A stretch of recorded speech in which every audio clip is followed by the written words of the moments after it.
I'm about to talk to longtime boyfriend and girlfriend, Jesse and Ashley, who say their relationship is riddled with negative behavior that needs to be addressed. You could say they've been on a wild roller coaster ride for the last 8 years. Let's hear what Jesse has to say about this relationship. Everyone, please help me welcome Jesse.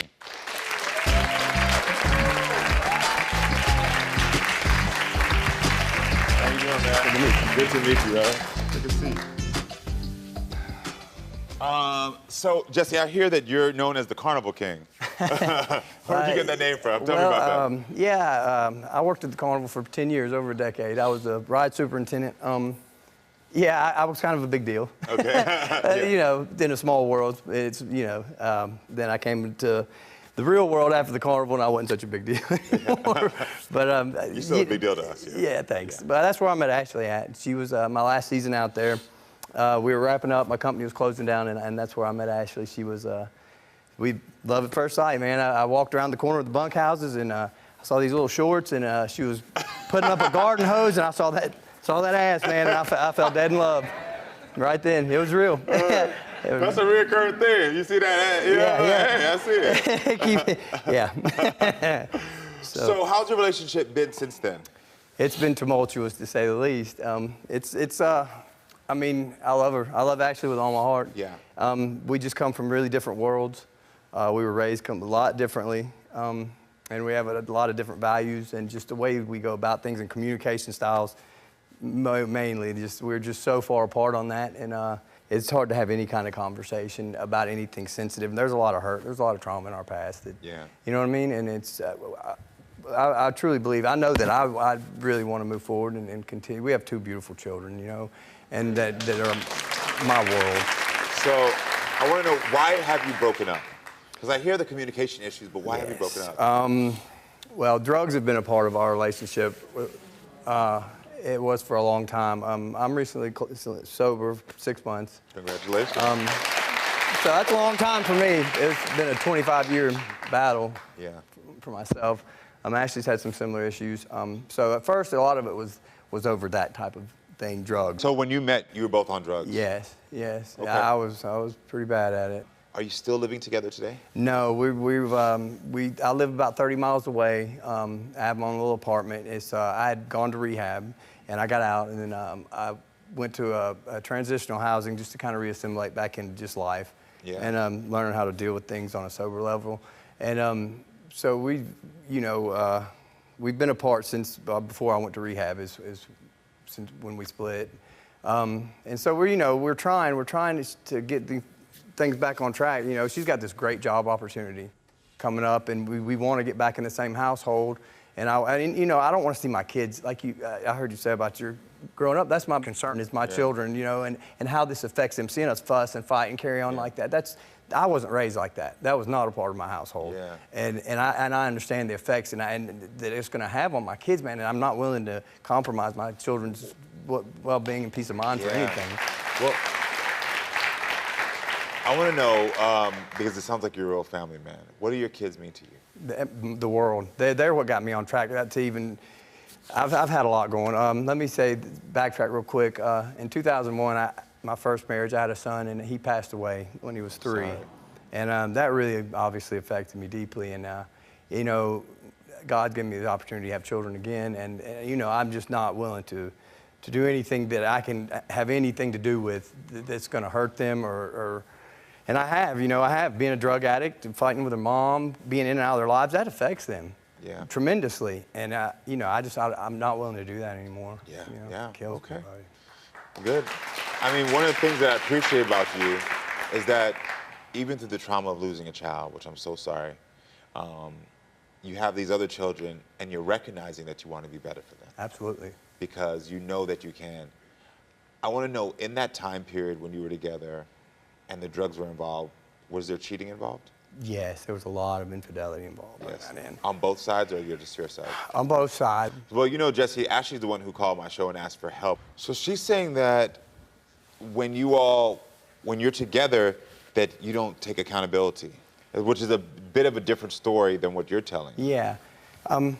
It's funny, like, people's perspectives, like, we all have our own, and, to me, mine, it's my reality, and to her, it's her reality, you know, and then what the actual reality is what I'm looking for. But it just gets carried away. It's Ashley's person, just who she is. She's very skeptical and paranoid and constantly suspicious, constantly accusing me of stuff that's just not going on. Got it. You know? All right, listen, everyone. Please welcome Ashley to my show.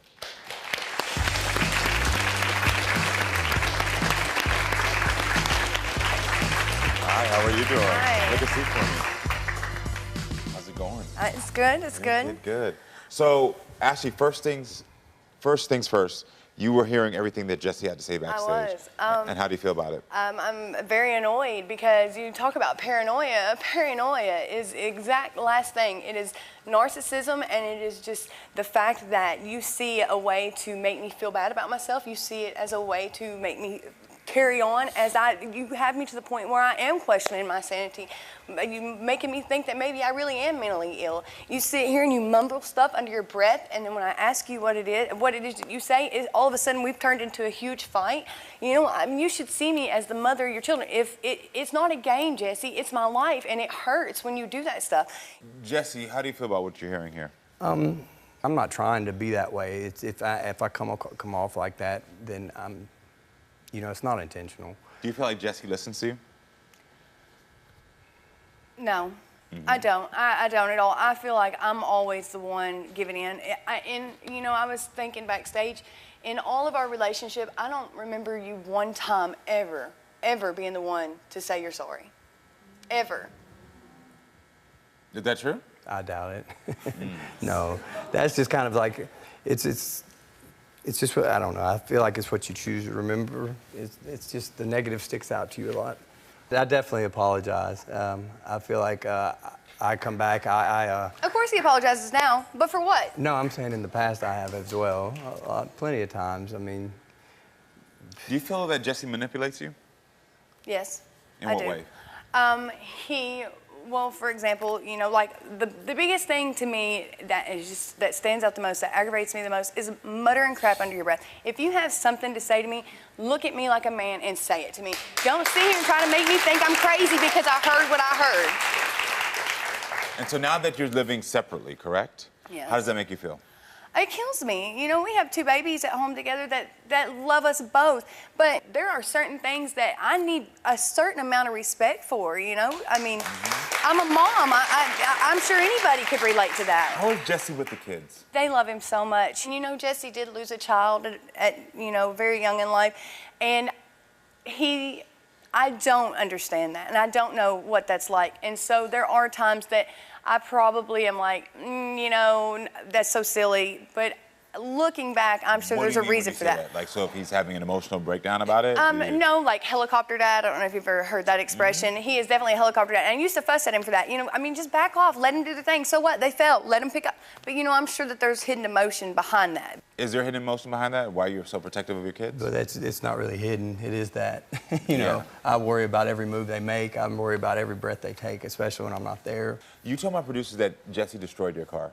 There was an incident where we had gotten into an argument, you know, and I think what I think, and he thinks what he thinks. And as soon as I tried to talk to him about it, he just wrecked the inside of my car. Jesse, it's funny, every time your lady says something, I notice you do this. You glaze over and as if you're starting to think about what's going on in your head each time? I'm trying to recall what she's talking about. Did you destroy the car? Yes. Okay. Yeah, I believe what she's saying. Were you on drugs when you destroyed the car? Yeah.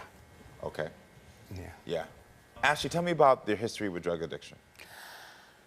It's a pretty long one. I started when I was 16, and it just kept going and kept going. And, you know, God saw some saving grace in me, because when that baby boy of ours, River, the youngest one, was born, we both knew that it was time for a change, you know. Good. And how long have you been clean now? Almost 2 years. Good job. Yeah. So right when the kids are born. Yeah. So there was a part of your relationship that you were sober and you were still on drugs. Yeah. Got it. Okay. Ashley, what do you want him to change about himself? I know that I love Jesse, but what I need from you, Jesse, is I need to know that this is not a game to you anymore. You know, how long have we been together? You know, we're not married. I have sacrificed the best parts of me. That's how I feel, is I've sacrificed the best parts of me. You know, I'm raising our babies full time. You know, I need to know that you're here to raise them too. I don't need you to be the weekend warrior dad. You know, I need you to be the full-time man. I just need the full support instead of, if you know, okay, so if it is me having paranoia, help me get to the center of it instead of just throwing it off like it's nothing to you. That's what I need. I've got a long way to go. This is new to me, you know? Yeah. Because I was looking at the separation period and the time period where you're like this in and out dad. It's because you were in rehab. Yeah. So all of these pieces make sense to me that you two have to meet each other for the first time. Yeah. Seriously, you don't know this man. No, I don't. And you don't know her. Right. Like, and this is gonna seem silly, but I want you to turn to each other and say, hi, I'm Ashley. Hi, I'm Ashley. Hi, I'm Jesse. Nice to meet you, I'm Jesse. You gonna shake my hand? I know it seems silly, but all this paranoia and the things you're going through is because y'all don't know each other sober. And it's so exhausting. It's exhausting.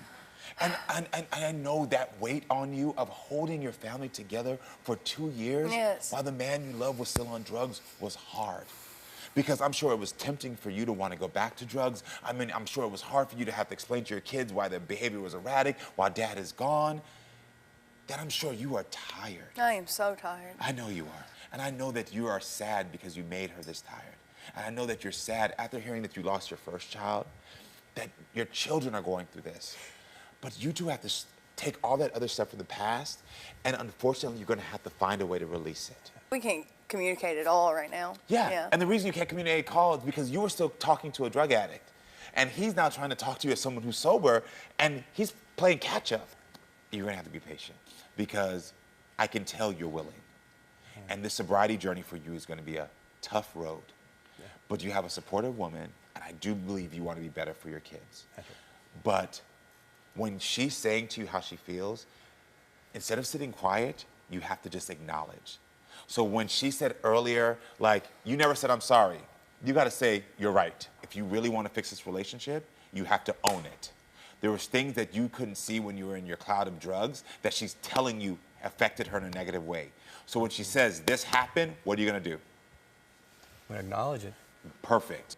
But I do think that in this moment, while you're in separate homes, I think it is important for you all to relearn each other. Start dating again. Start to get to know each other and let that past, that drug-addicted past, start to fade away so you can build a new future together, sober, for your kids. Does that make sense? Absolutely. Yes. Good. Y'all gonna be all right. Yeah. I have a strong feeling y'all gonna be all right. Thank As long God. as drugs don't come back in the picture, y'all are gonna be all right. Also, I want one thing before I go, make sure you communicate with your kids what's going on, because I'm sure they're confused. Yes. And they're very, very smart. They know. They pay attention to everything. Yeah, I think y'all, as y'all are really learning each other, y'all need to relearn your kids, especially you. You got to relearn them. Absolutely. Because part of that helicopter dad thing is because you don't know your kids because you're in a cloud for 2 years. Right. And you were in a cloud for 2 years because you were grieving. Yes. And you're still grieving. You know that, right? Yeah. You need to get help for that. You want some therapy for that? Yeah? I'm gonna get you some therapy for that. Because you're still grieving. But y'all are gonna be okay. What are your thoughts right now? I'm just grateful. I'm grateful. What's making you grateful right now? Just to be here and to have an opportunity to be a father that I want to be. Yeah. That my kids are Yeah. You're going to be that father. You already are that father. But now that you're out that cloud, you can start grieving. Here you go. You'll be good. Here you go. You'll be good. It's going to work. He always tries to be just the manly man. He does, you know. I can tell. I can tell. But it's going to work out for you two. I'm going to get you some therapy for your grieving. You two, now that you're both out that cloud, time to re-meet each other, time to start dating again, and start acknowledging what she's feeling, and I think you'll make it. All right? Thank you. Thank you. Hold on, where you going? I'll tell you where you're going. Right here to subscribe, and right here to watch more. Period.